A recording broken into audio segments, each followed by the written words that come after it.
Oui,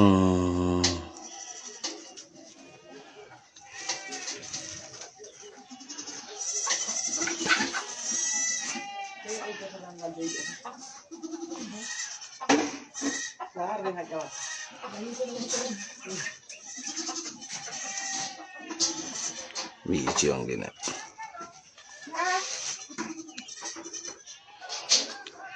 Jam e kisse mom mi salmini on kala ka tolot don Allah beydi jam.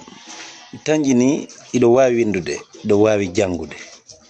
Si ar on yiwde information, titre e hore site fi hendagol ko laabi, hendo ko henti, da doa klikude ka hore site don nata janga.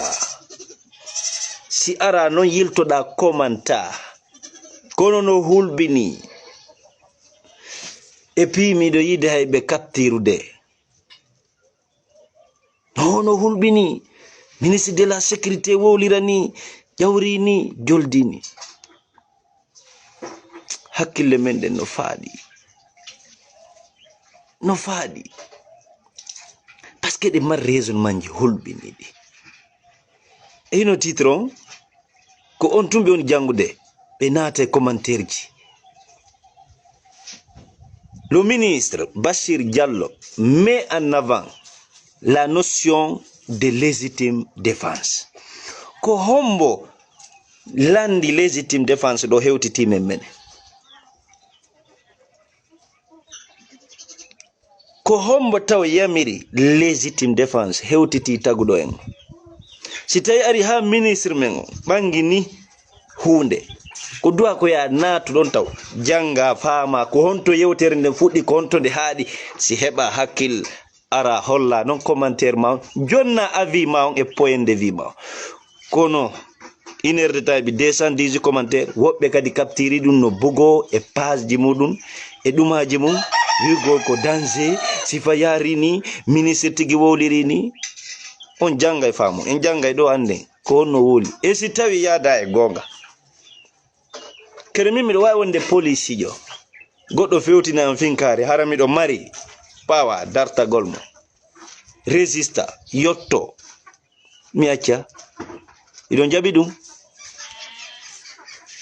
ene citoyen jo no duwa jaɓude policijo fewtina ko warata e makko tawa mo jogi goɗɗo go kanko kadi ronka résistude duwaka ngurdam ɓura ngunda États-Unis wonɓe jannude démocratie e droit humain ɓen mo beno mari haqqe dartagol sova wonki munki hara wana wiugol menen min jonni Allah o oyi kamɓe ɗum ala ka maɓɓe to min acci ka Allah ɗum ala to ko légitime défense e jonno gonno ministre on holli ɗo ɓay buy ko titre on toni jangude le ministre Bachir au policier si un individu tire sur vous tirez sur lui kamɓe ɓe yiɗum ɗo op et puis rentre commande awa haray wona noon hakkil jaɓira noon si a yii ɗo a ɗibbay ɗo clika ɗo ɓay ɗo wawi jangude ɗo mari taw windugol faame taw ko wowla ko si windo heɓe on mentalité ɗo yandi le ministre Bassir Diallo policier si un individu tire sur vous tirez sur lui ɗon tawti ka on tawti millandi on hiɗon tawti ene non joni ɗe landi général Bassir ko policier tum e min mo ari ka an o tiri an o raati hawri miɗo jogi ene fi ko mo waɗi teni police koye mi accumo ɗon o oyi mo ari solugol luɓaki makin a heɓi feere a soliki makko kin ko jahannama o habbi an ala problème ha yeso Allah si wona ɓay ko leydi ndi ala sariya joni noon ko ɗum o wowli le ministre Bassir Diallo a procédé mercredi au lancement de la première édition des journées portes ouvertes sur la police et la protection civile sous le thème protection des populations. Votre collaboration, notre responsabilité. Est-ce qu'ils ont fait? Le ministre Bassir Diallo a procédé mercredi au lancement de la première édition des journées portes ouvertes sur la police et la protection civile sous le thème protection des populations, votre collaboration, notre responsabilité. Le général à la retraite Bassir Diallo a rappelé l'impérieuse nécessité d'une prise de conscience collective sur la nécessité d'avoir des institutions fortes dans notre pays. Général Bassir Holly. Ce ne sont pas les hommes qui doivent être forts. Ce sont les institutions qui doivent l'être. Point. Quand les institutions sont fortes, lorsque quelqu'un refuse d'exécuter un ordre qu'il pense illégal, il est protégé. Et ko Bassir Diallo ko boni wowli, mido ya commentaire woy. Mido ya commentaire. Et si tawi mahinde halane kon ngowoli. Quand les institutions sont fortes, lorsque quelqu'un refuse d'exécuter un ordre qu'il pense illégal, il est protégé. Si ce n'est pas le cas, il est mort lui-même. Explique le ministre de la Sécurité et de la Protection civile, général Bassir Diallo. Il rappelle qu'en Guinée, les forces de défense et de sécurité sont au service du politique. Mais l'ossi politique dit, je vais ça, aller faire ci et ça, et cela, voyez ce que ça fait alors que la loi l'autorise. Point d'interrogation. Ça veut dire que c'est la politique qui est forte à la place des institutions. C'est ce qu'il faut inverser.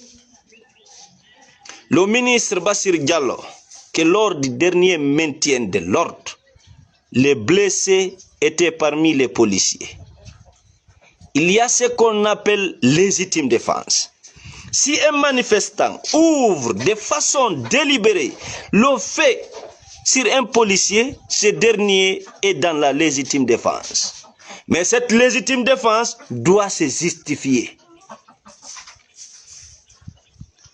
Le maintien d'ordre, s'il expliquait tel qu'ils l'ont expliqué, il y aura 0 mort, sauf dans le cas de la légitime défense. Bassir Diallo. Dans la légitime défense, si un individu tire sur vous,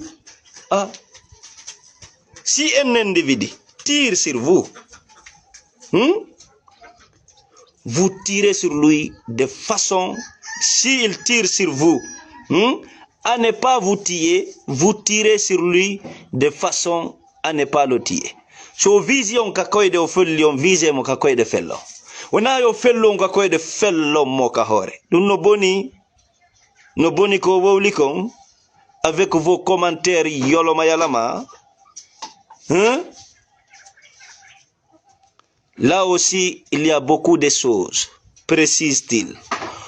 Aux citoyens qui se sentent abusés par des agents de force de sécurité, Bassir Diallo recommande de venir voir l'inspecteur général de la police. Avec des preuves ou pas, on cherchera à savoir pour agir conséquemment.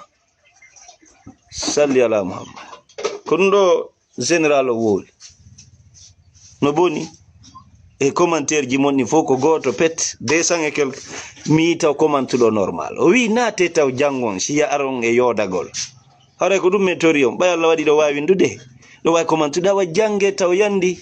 Dum ko wola do on to ella woni. Ko honto tana woni. Ko burla weldo sakkitori si en individu. Neddo won neddo. O yali police de ma duma yol. Fewtini e mon. La fille wargolo. On hebi fere onon kadi il faut défendre. Mo jonnu de on leson bayo nganda. Jode do men acci kala. Jodo de dum. Hewti ka sari Allah gine. Ka wade al ainu bil aini. wal anfu bil anfi wal uzna bil uzni was sinna bis sinni wal juruha qisas. faman itada alaykum fa'tadu alayhi bimithli ma atada alaykum. ko basir wollo ko Qur'an, ko general woli do ko Qur'an. faman itada alaykum fa'tadu alayhi bimithli ma atada alaykum. Qur'an. Awa hewti ka police fewtini mo dabbo ngonon kadi wondi yottodo ko dum wono finde o holli o bangini bawbe fottude fottande molanande fino jama on hiwire eno dadira dammugal mum no uddita o wi ko feƴƴi ko hebino e kambe police be ben pelsube jukkinaɓe ɓawo yawgol maɓɓe intervention ko ɓe nula kon fiwata déborde waɗu fiwata bonon dawn ɗuɗu joni accemi yaltina goɗɗo windi ɗo jama famali français je ɗen joni mi yiltito ɗo ɓangina seeɗani ka ɗengal ngal muynuɗen yurmi ya non min ko ɓurtala yurmude ko nde mi ari mi jallo baso bari yettorode émotion 225 commentaire ayata mo commentaire mo weltorɗa ayata